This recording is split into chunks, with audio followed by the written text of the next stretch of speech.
Good evening, I'm Prasad Michael and you're watching Kini News, the show that brings you today's biggest stories. One MP's comment on the health DG sparked a shouting match in the Dewan Rakyat, leading to the ejection of another MP. The temperature rose in Dewan Rakyat today after Bintulu MP Tiong questioned why Health Director General Dr Noor Hisham Abdullah had not personally visited Sabah to monitor the COVID-19 situation. Ini DG hari-hari buat berita saja, fikir apa? Kalau kita itu berita, pagi itu office boy dia pun boleh baca. Kenapa dia tidak turun padang? Kita pergi tengok, berbincang, kasih moral support itu frontliner juga. Doktor, jurulawat, dia orang semua bekerja sana. Jangan hantar saja doktor pergi, jurulawat pergi. Oh, itu orang tak takut mati, tapi DG takut mati. Timbalan DG pun tak pergi. Apa sudah jadi? A war of words among MPs ensued following Tiong's statement. Jelutong MP RSN Rayer stood up and demanded Tiong to withdraw his remark, but the latter refused. Minta Bintulu tarik balik, minta maaf. DG is a frontliner. Ya. Kurang ajar Bintulu. Mereka apa ni berkorban.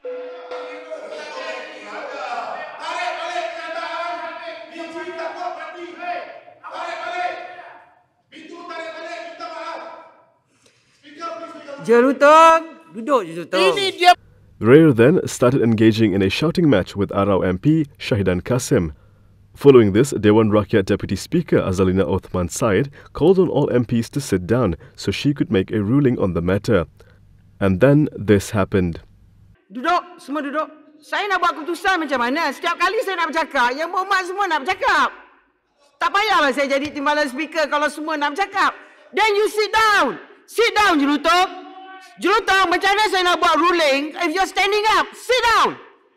Jelutong, sit down. Jelutong. Jelutong. Jelutong.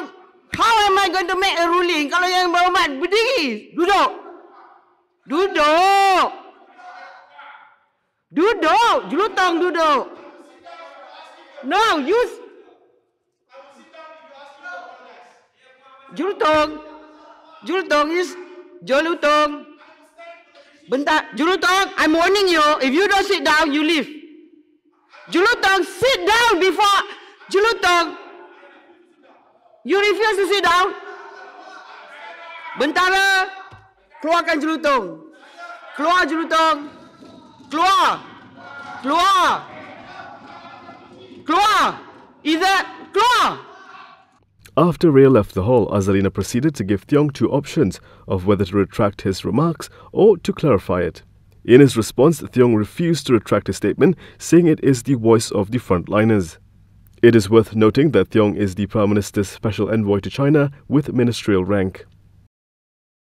Many of us in the Klang Valley suffered water disruption since yesterday, and the cops today said they've discovered the source of the pollution.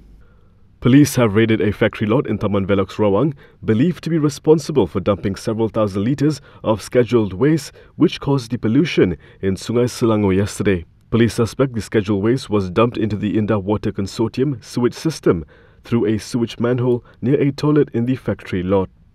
The sewer is connected to an IWK waste treatment plant about 300 metres away and flows into Sungai Selangor via Sungai Gong. During the raid, police discovered 40 chemical tanks, each with a capacity of 1,000 litres. Gombak Police Chief Arifai Taware said several tanks have been emptied, while some still have half of its contents. Bawa ke sana, lupakanlah secara perlahan-lahan. So mungkin kita dapat dalam 2 minggu ni telah buat beberapa tong dah dituang dalam lubang pembentungan tu sehingga mengalir 300 meter ke IWK punya pembentungan kolam bahan menyebabkan adanya pencemaran di sana. Kita akan tengok wajah lagi ya. Retract. He mentioned 2 weeks because that's how long the company has been renting the premise. It was reported that police had yesterday arrested 4 individuals, including 2 directors of a road construction company, over the latest pollution that caused water disruption, which affected over 1 million households in the Klang Valley. The pollution had forced the Selangor Water Management Board to shut down 4 water treatment plants yesterday. The Malaysian Department of Environment defines scheduled waste as any waste that possesses hazardous characteristics and have the potential to adversely affect public health and the environment. The DOE says there are 77 types of scheduled waste listed under First Schedule of Environment Quality, Scheduled Waste Regulation 2005. And the management of the waste shall be in accordance with the provisions in the stated regulation. Will you get summoned for sitting next to your husband or wife or immediate family members in the same car? The answer is no, you will not. Senior Minister Ismail Sabri Yaakob has clarified that there is no ruling that family members in the same car aren't allowed to sit next to the driver in the front passenger seat.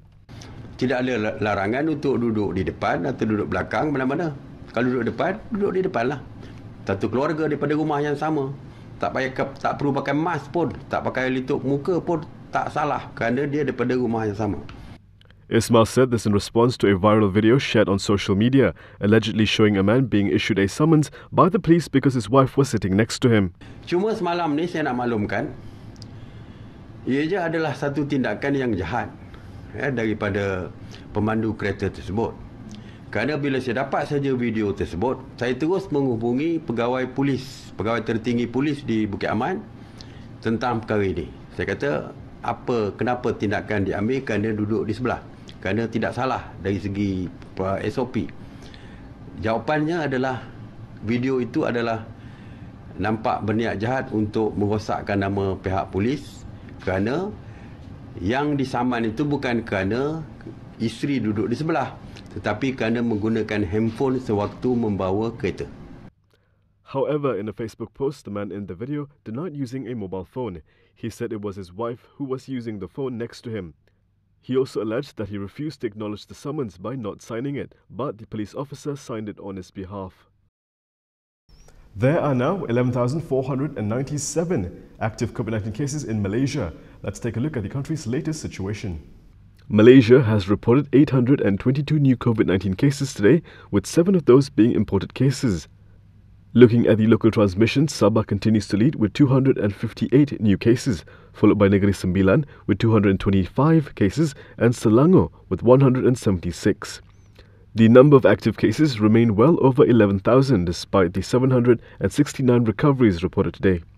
The country's cumulative death toll has also risen to 302 deaths, with 2 new deaths reported today. Meanwhile, an enhanced movement control order will be enforced in Medan 88 in Salak Tinggi, Sepang. Senior Minister Ismail Sabri Yaakob announced this evening that all businesses in the vicinity will need to shut except for shops selling basic necessities. In a separate matter, Ismail said Malaysia's top football club, Johor Darul Takzim, will not be allowed to travel to Doha to compete in the AFC Champions League because the borders are still closed. If you're a small trader in Kuala Lumpur, the Federal Territories Ministry is looking to help you boost your income starting next week. Starting November 15th, people who wish to open a stall in Kuala Lumpur will be allowed to do so at any suitable location. However, Federal Territories Minister Anwar Musa said they must first apply for a temporary business permit, valid for 6 months, free of charge. Mengisytiharkan wilayah persekutuan sebagai wilayah bebas berniaga,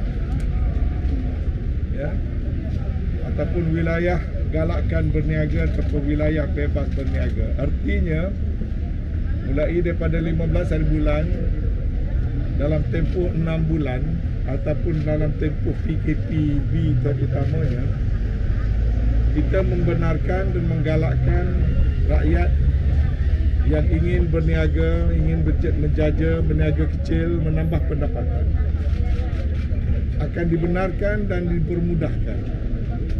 Dengan satu garis panduan yang akan dikeluarkan secara bertulis oleh Dewan Raya beberapa hari lagi. He said this will allow anyone who wants to conduct business to pick a suitable site in front of their houses or by the main road of a housing area. He said applicants will be given a temporary permit automatically after they apply, after which they will be monitored by DBKL. Anwar added that he had informed and discussed the matter with the Resident Representative Council in the capital so that it would conduct community-level monitoring. He also reminded traders against operating in locations which could compromise public safety, cause traffic congestion, other than ensuring cleanliness of the capital. Coming up next, we spoke to former Minister Mazli Malik to see what he has been up to.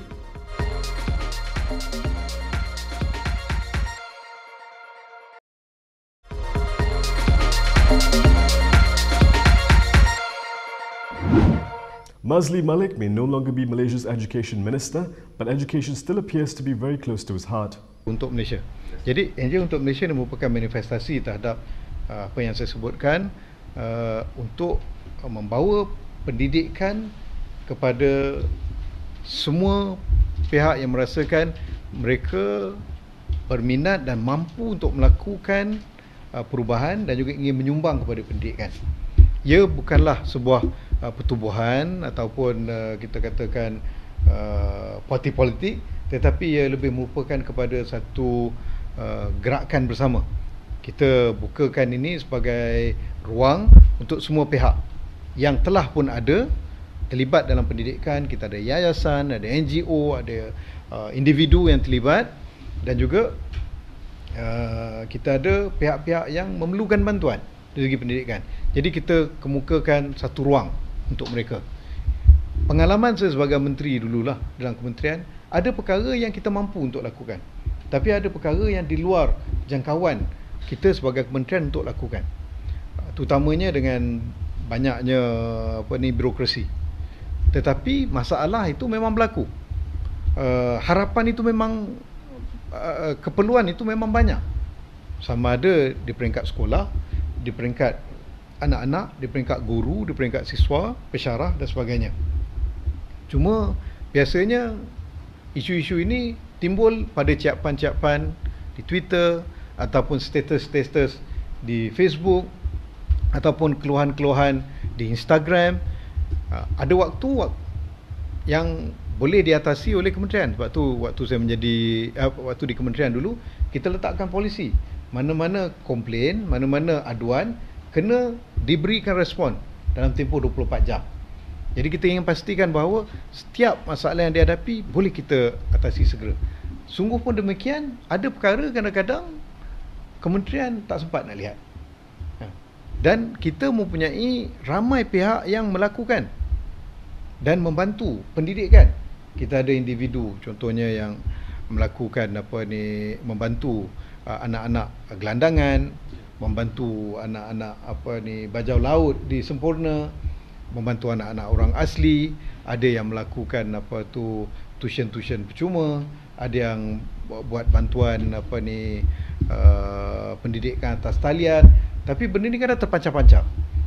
Jadi platform yang kita sediakan ni untuk Malaysia ialah kita bukakan setiap pihak, siapa yang perlukan bantuan, siapa yang boleh berikan bantuan, bersama kita. And that is all from me today. For more stories, you can go to KiniTV.com. You can also follow us on Instagram, Twitter, YouTube and Facebook for the latest news updates. I'll be back with more tomorrow, same time, same place. I'm Michael. Thank you for watching.